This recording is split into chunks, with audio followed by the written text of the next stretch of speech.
100। তো এখন যদি আমি বলি আমি মানে কেমন চাকরি চাই, মানে আমি কী ধরনের চাকরি করতে পছন্দ করি, তো সেই ক্ষেত্রে আগে সর্বপ্রথম বুঝতে হবে যে আমি মানে কোন ব্যাকগ্রাউন্ডে কী বা আমি কী সম্পর্কে পড়াশোনা করতেছি। তো বাংলাদেশে সাধারণত জব সেক্টরে মানে পড়াশোনার রিলেটেড জব খুবই কম। তো আপনাকে অবশ্যই বেছে নিতে হবে, এমন একটা জব বেছে নিতে হবে যেটার ক্ষেত্রে পড়াশোনার পরে আপনি ওই রিলেটেড জব করতে পারেন। তো আমি পড়াশোনা করতেছি পটুয়াখালী বিজ্ঞান ও প্রযুক্তি বিশ্ববিদ্যালয়ে আইন ও ভূমি প্রশাসন অনুষদে।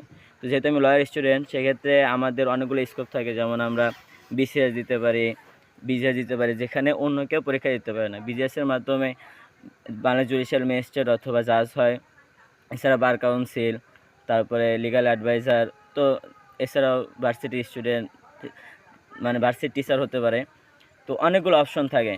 তো এক্ষেত্রে কিছু অপশন আপনার স্টুডেন্ট লাইফে আপনি বুঝতে পারবেন, যেমন ভার্সিটির টিচার হতে গেলে আপনার ভালো সিজি থাকতে হবে। তো সেই সিজি রিকোয়ারমেন্ট যদি আপনি আপনার স্টুডেন্ট লাইফে পূরণ করতে না পারেন, তার মানে আপনি ধরে নেবেন যে আপনার একটা চাকরির স্কোপ শেষ। তো অবশ্যই চেষ্টা করতে হবে এমন কোনো কিছু না করার যেখানে আপনার একটা চাকরির স্কোপ নষ্ট হয়ে যায়। পরবর্তীতে আপনি বিজিএস পরীক্ষার মাধ্যমে আপনি যদি আল্লাহ মানে ভাগ্য ভালো থাকে বা সব কিছু ঠিকঠাক থাকে, আপনি চান্স পেয়ে যেতে পারেন চাকরি পেতে। কিন্তু এই যে ল প্র্যাকটিসটা যে বার কাউন্সিল, সেই ক্ষেত্রে আপনার একটা স্বাধীনতা থাকে। আপনার হয়তো চাকরি পেতে সময় লাগে, মানে চাকরি এস্টাবলিশ হতে সময় লাগবে, কিন্তু এস্টাবলিশ হতে পারলে আপনার যেমন টাকা পয়সাও আছে, তেমনি সম্মানও আছে যদি আপনি সৎ থাকতে পারেন।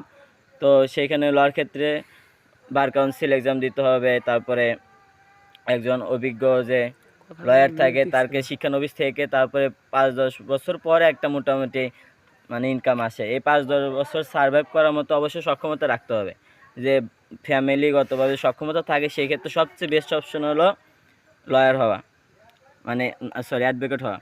আর এগুলো যে না থাকে, সেক্ষেত্রে আপনি বিভিন্ন যে প্রাইভেট কর্পোরেট লেভেলের যে অফিসগুলো থাকে, সেখানে আপনি লিগ্যাল অ্যাডভাইজার হিসেবে জয়েন করতে পারেন। তো এটা হলো আমি অবশ্যই চাই একজন লয়ার হওয়ার জন্য। সেক্ষেত্রে আমাকে সেরকমভাবে পড়াশোনা করতে হবে এবং অবশ্যই আমার ফ্যামিলিগতভাবে একটা সাপোর্ট থাকা লাগবে। এখন প্রশ্ন হলো আপনি কোন সাবজেক্ট নিয়ে পড়াশোনা করেন।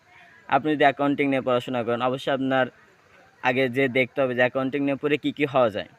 তো সাধারণত আমি যদি বলি, বাংলাদেশের সবচেয়ে অবহেলিত ব্যাকগ্রাউন্ড হলো কমার্স। কারণ কমার্সের অ্যাকাউন্টিং নিয়ে পড়ে সবাই হইতে চায় কি ব্যাংকার, কিন্তু আপনি যদি রিসার্চ করে দেখেন ব্যাংকারে সায়েন্সের স্টুডেন্টও আছে, আর্টসের স্টুডেন্টও আছে।